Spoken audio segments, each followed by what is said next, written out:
When Max Mayfield first skated onto the screen in season 2 of Stranger Things, she came across as sharp, guarded, and a little bit unpredictable. She was the new kid, someone who didn't quite fit into the already formed group, but who clearly had her own story going on behind the scenes. And while she quickly became a part of the larger Stranger Things ensemble, Max has always carried a different emotional weight from the rest of the group. Her journey is one of survival, not just from monsters and supernatural threats, but from the kind of trauma that comes from being let down by the people who were supposed to protect you. Max's emotional defenses make sense once you understand where she comes from. Her home life is unstable. Her stepbrother Billy is abusive and violent, and her parents are emotionally checked out at best. So, she adapts. She learns to stay guarded, to use sarcasm to keep people at arm's length, and to lean into independence because relying on others has never been safe for her.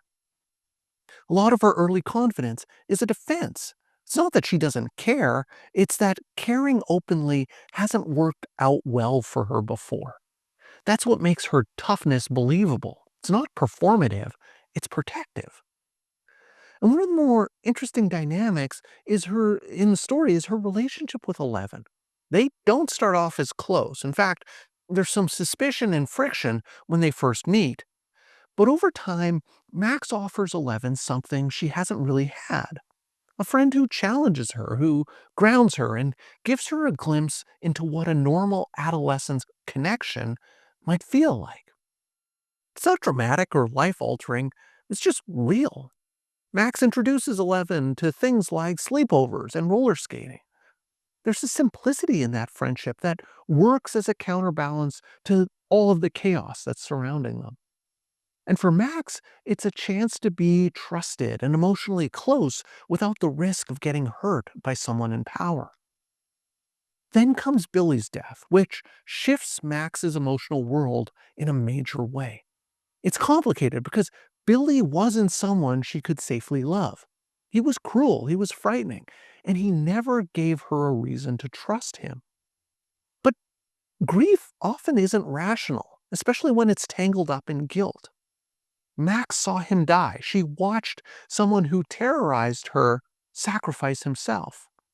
And instead of feeling closure, she's left with this quiet devastation. She doesn't express it in loud ways. Instead, she shuts down. She distances herself from her friends, and she carries this belief that maybe it should have been her. That belief that her life isn't worth saving is what makes her so vulnerable in season 4.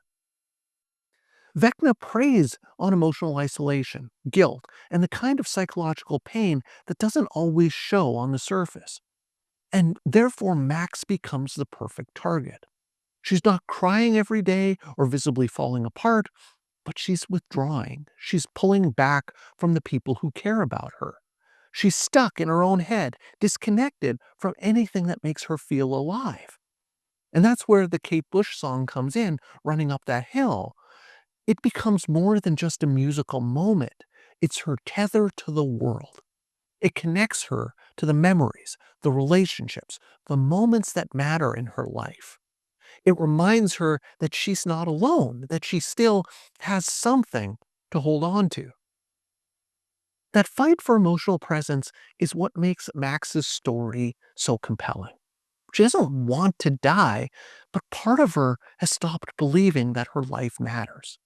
So she takes steps to prepare. She writes goodbye letters to the people she cares about, not in a performative way, but because she wants to leave something behind. It's painful and it's raw, but it's also the beginning of her turning point. She's not giving up.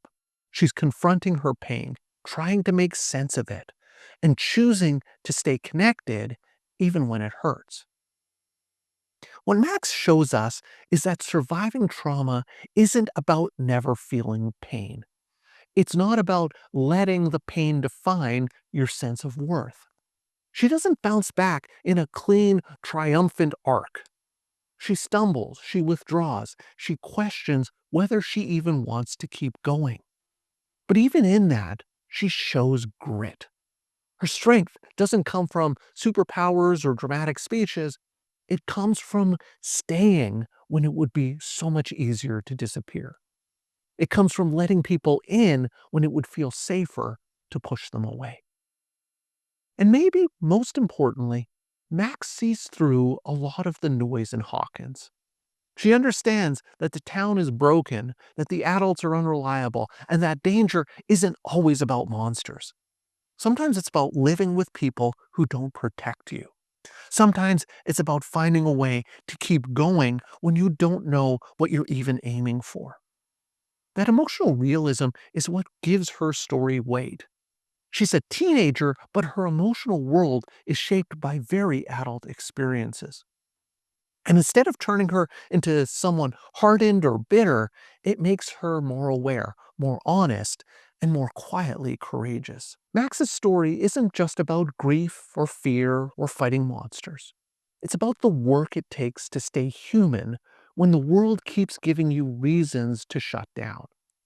Her resilience isn't flashy, but it's there.